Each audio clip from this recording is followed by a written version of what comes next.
Saudara Jokowi sebut ada agenda politik dalam kasus ijazahnya. Lalu benarkah demikian? Apa dan siapa yang memiliki agenda politik dalam kasus ijazah Jokowi ini?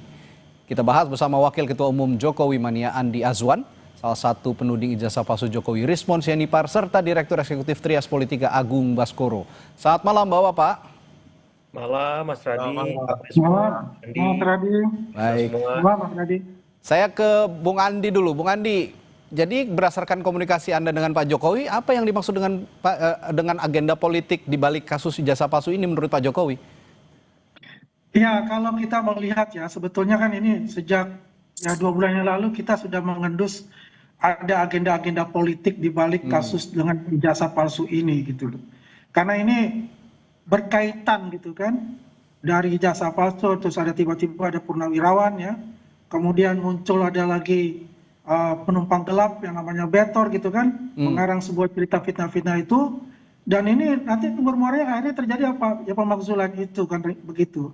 Jadi kita membaca itu, ini bukan murni sebetulnya. Ada agenda-agenda politik di balik itu. Dan itu disadari juga oleh Pak Jokowi. Karena kalau misal tidak agenda seperti itu, ya udahlah.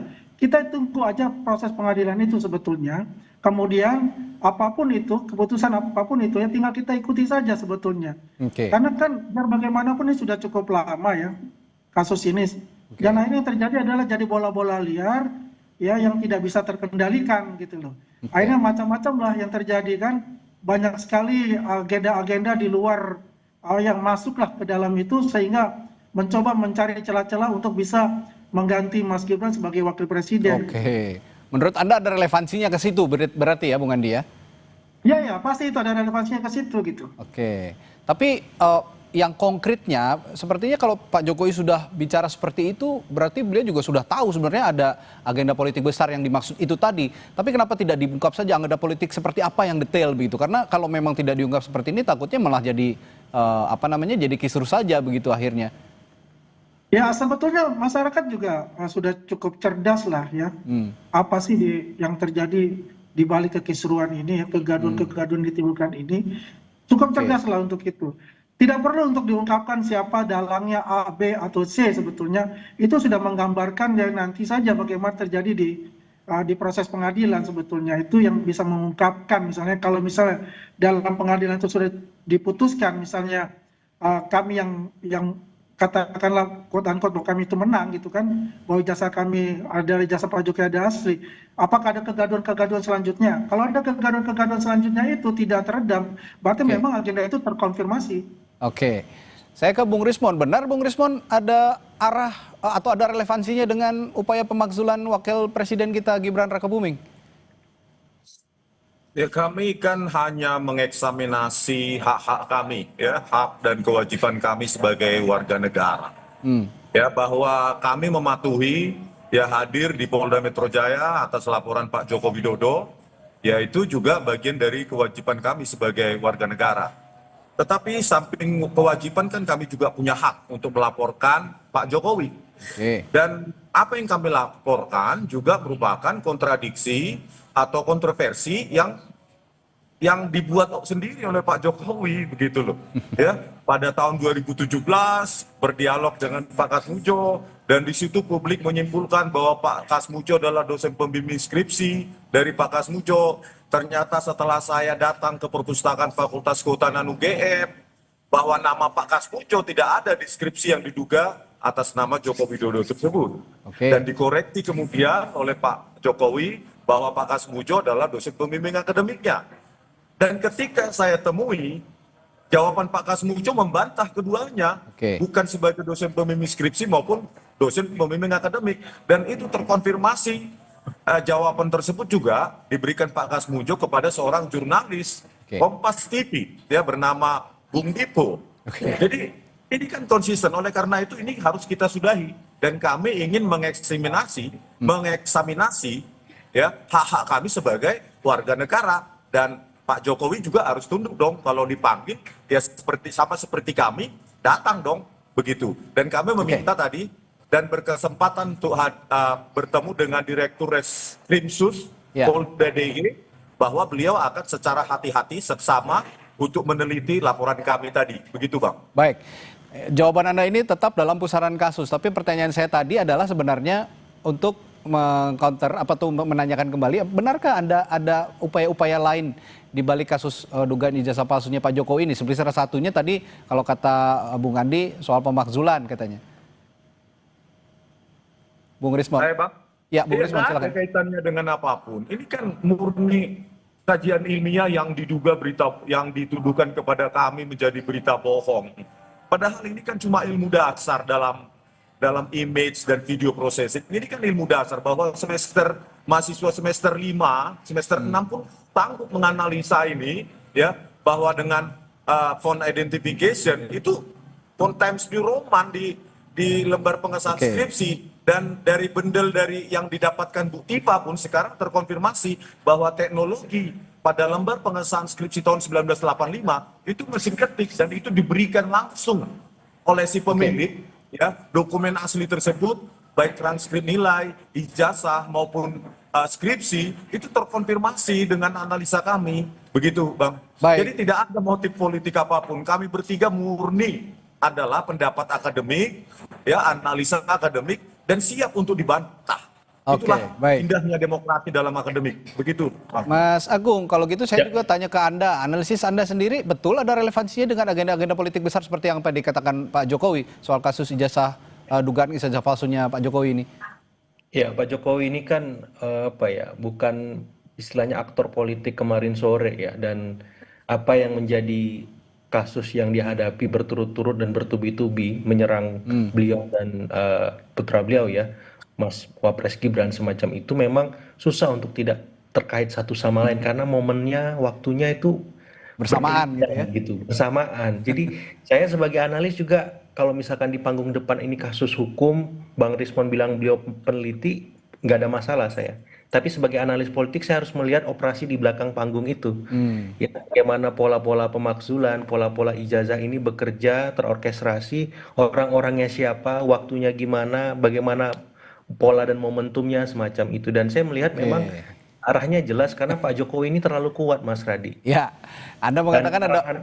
Ya, Ya. silakan lanjut Mas Ya, Agung. karena terlalu kuat, maka harus didelegitimasi. Oke, baik. Caranya ya tadi, dengan pemakzulan, dengan ijazah, istilah kata 2 titik kasus, Ya.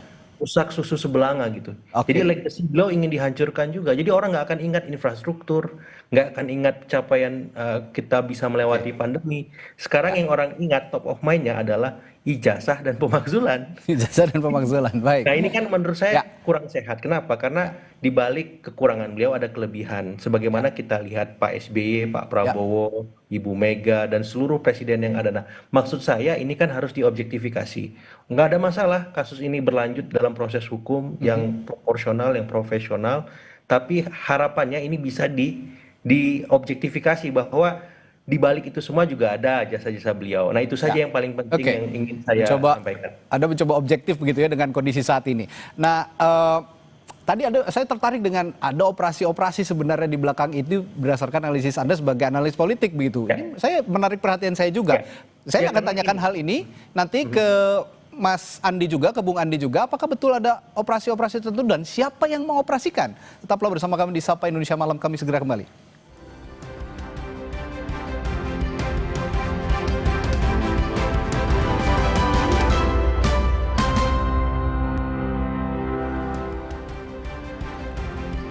Masih bersama Sapa Indonesia Malam, ada Wakil Ketua Umum Jokowi Mania Andi Azwan, lalu penuding ijazah palsu Jokowi Rismon Sianipar, dan Direktur Eksekutif Trias Politika Agung Baskoro. Saya tadi menindaklanjuti pernyataan Mas Agung yang bilang bahwa berdasarkan analisisnya sepertinya memang tidak bisa dipisahkan ada antara operasi-operasi tertentu, terutama operasi politik yang seperti singgung Pak Jokowi. Nah kalau gitu saya tanyakan ke Bung Andi juga. Bung Andi, Anda tahu operasi-operasi soal yang Anda katakan tadi memang ada motif politik begitu, Anda tahu ada operasi-operasi tertentu dan siapa yang mengoperasikannya kira-kira Bung Andi?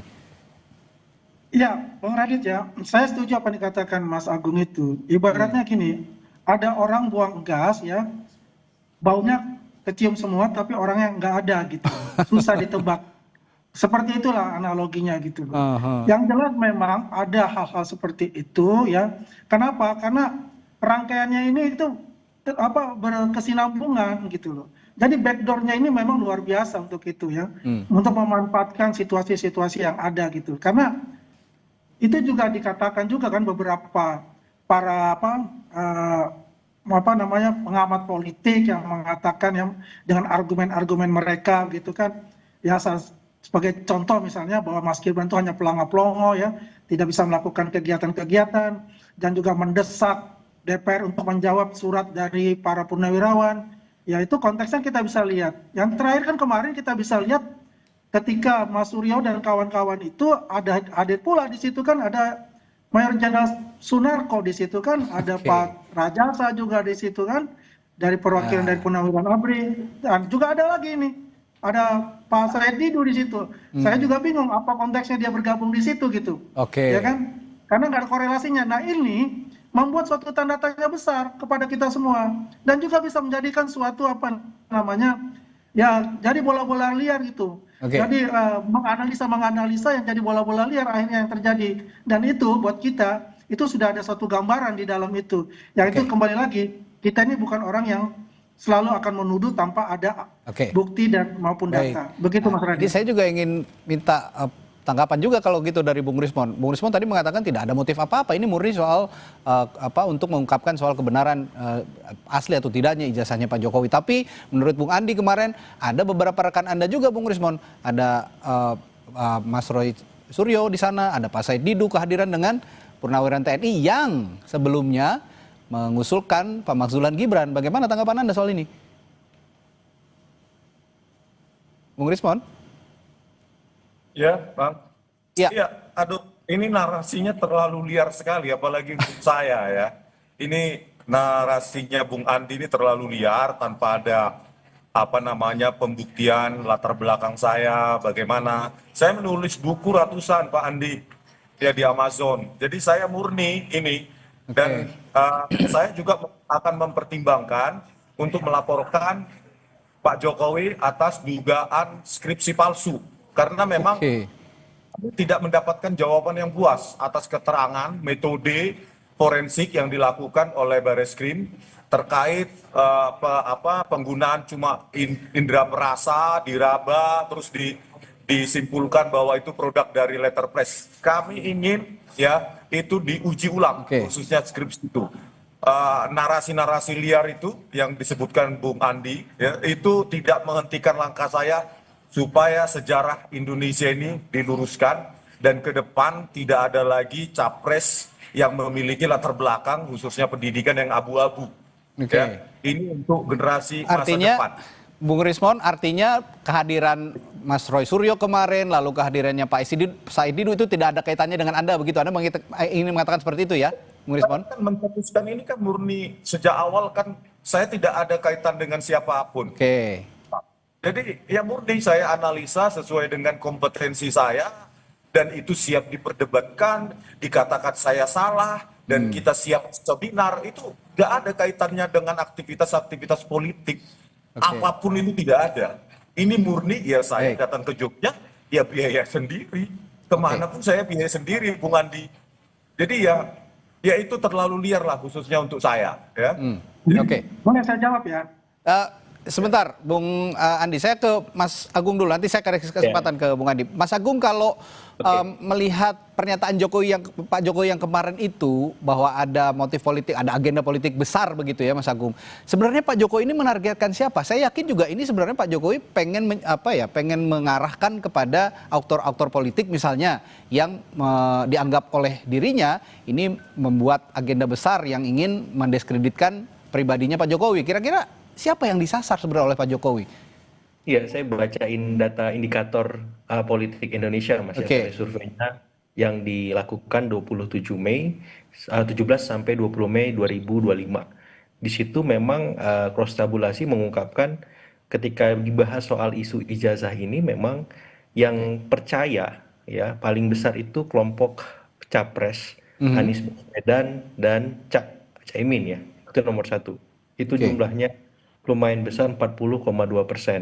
Kemudian yang tertinggi kedua Ganjar Pranowo dan Pak Mahfud ya 20,4%. Yang ketiga baru Pak Prabowo Mas Gibran 15,2%. Jadi dari 3 capres ini yang kemarin maju, ternyata yang terpapar dan percaya dengan isu ya dugaan ijazah palsu Pak Jokowi ini ada di kelompok Anies dan Ganjar semacam itu. Rentangnya cukup jauh dengan rentang dari kelompok pendukung Pak Prabowo. Ada nggak kelompok Pak Prabowo yang percaya? Ada, tapi sangat rendah Oke. di kelompok pendukung Anies dan kelompok pendukung Ganjar. Itu yang saya maksud ketika memang ada residu-residu dua periode kepemimpinan Pak Jokowi yang melukai sebagian kalangan, kemudian ada ekses dari Pilpres 2024 dan itu terafirmasi oleh temuan indikator politik lewat telesurveinya. Jadi datanya itu secara kuantitatif.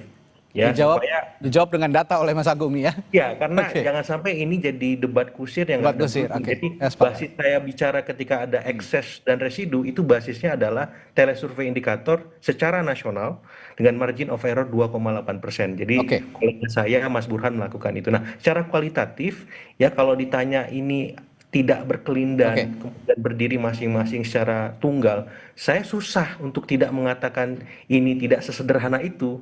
Karena apa? Karena di balik politik kita yang dinamis ini kan ada aktor-aktor, ada kingmaker, ada dewa-dewanya Mas Radi. Ya. Yang harus dalam tanda petik diseimbangkan oleh Presiden Prabowo. Ada dewa di Cikeas, ada dewa di Teguh Umar, ada dewa di Hambalang, ada dewa di Ciganjur, Cendana, dan seterusnya. Nah, saya kira dewa-dewa inilah yang saya kira sedang bermain dalam tanda petik untuk melihat situasi yang ada sekarang. Nah, dewa di Solo ini harus berupaya menyeimbangkan itu. Ya, saya kira ini permainannya yang sedang dilakukan oleh ya Bang Rismon, Bang Roy Suryo, dan Mbak Tifa. Ini ya bermain saja, tapi ekses dari permainan ini itu sedang dipantau oleh dewa-dewa di tempat-tempat tadi. Oke. Jadi Bang Rismon memang peneliti murni, Bang Rismon profesional di situ, tapi ekses dari yang dilakukan Bang Rismon itu dinikmati oleh para dewa-dewa tadi di luar seperti itu. Baik, Bung Andi singkat, Anda ada tanggapan soal jawaban dari Bung Rismon tadi? Silakan. Ya, menurut saya begini, Bung Rismon ini baper banget gitu loh. Saya katakan itu yang duduk pada saat itu, mungkin Bung Rismon kan nggak ada di sana. Saya sepakat lah apa yang dikatakan Mas Agung itu, bahwasannya yang Bung Rismon ya sebagai ilmuwan aja gitu, tidak ada campur masalah politik. Tapi yang kemarin duduk bareng itu dan press conference itu memang itu adalah orang politik. Saya katakan quote unquote di situ. Karena yang dibahas itu macam-macam kan, berlebar semuanya gitu. Ya sampai juga masalah juga pemakzulan juga seperti itu. Oke. Ya kan? Jadi intinya sebetulnya adalah saya sepakat dengan Mas Agung itu, bahwasannya itu apa yang ini terkonfirmasi lah. Saya kan sudah mengatakan ya, itu 3 bulan yang lalu bahwa ada 4 kelompok kekuatan di sini yang ingin mendiskreditkan Pak Jokowi dan keluarganya. Ya satu saya bilang HTI dan FPI. Ya kedua yaitu para menteri yang dipecat pada zaman Jokowi. Ketiga oligarki hitam. Nah yang keempat ini yang tadi digambarkan oleh Mas Agung, yaitu anak abah dan anak banteng itu kan, yang istilahnya yang mereka tidak move on. Nah inilah terkonfirmasi semua. Jadi melihat celah-celah itu akhirnya apa, ingin ya membuat kegaduhan untuk negeri ini sehingga terjadi sesuatu yang mungkin saja mengadu domba antara kita semua gitu. Baik, Bung Andi. Yang penting begini Mas Radit, bahwasannya apa yang dilakukan oleh Pak Prabowo dan juga Mas Gibran ini adalah satu paket untuk membangun negeri ini. Dipilih oleh rakyat Indonesia 58%. Ya, itulah intinya. Bung Rismon, saya beri kesempatan Anda terakhir untuk benar-benar meyakinkan publik bahwa Anda ini terpisah antara kasus hukum dan kasus politik. Apa yang bisa Anda yakinkan pada publik? Singkat saja, Bung Rismon. Ya, Bang. Statement saya bahwa kekayaan perdebatan atau diskursus publik ini, khususnya para ilmuwan atau akademisi itu harus kita glorifikasi untuk mengedukasi publik, bukan lewat narasi-narasi liar yang menurut saya ya justru menggeser esensi dari perdebatan atau diskursus untuk menguji keotentikan ya keaslian dari ijazah Pak Jokowi. Saya pikir ini mengedukasi publik bahwa ya Bang, jadi jauh sekali lah kalau itu saya diproyeksikan kepada saya. Ya. Begitu. Baik, Bang. Bung Rismon. Dan saya yakin juga, saya punya keyakinan Pak Jokowi tetap akan merespons ini, dan saya dengar nanti akan ada pidato-pidato politik berikutnya, terutama nanti di Kongres PSI ya kalau saya tidak salah, Pak Jokowi akan menyampaikan pidato politik. Saya percaya hal ini akan diungkit kembali pada saat itu, dan menarik untuk kita cermati. Terima kasih Bung Andi, Bung Rismon, dan juga Mas Agung telah bergabung di Sapa Indonesia Malam hari ini. Sampai jumpa lagi. Selamat malam. Malam semuanya.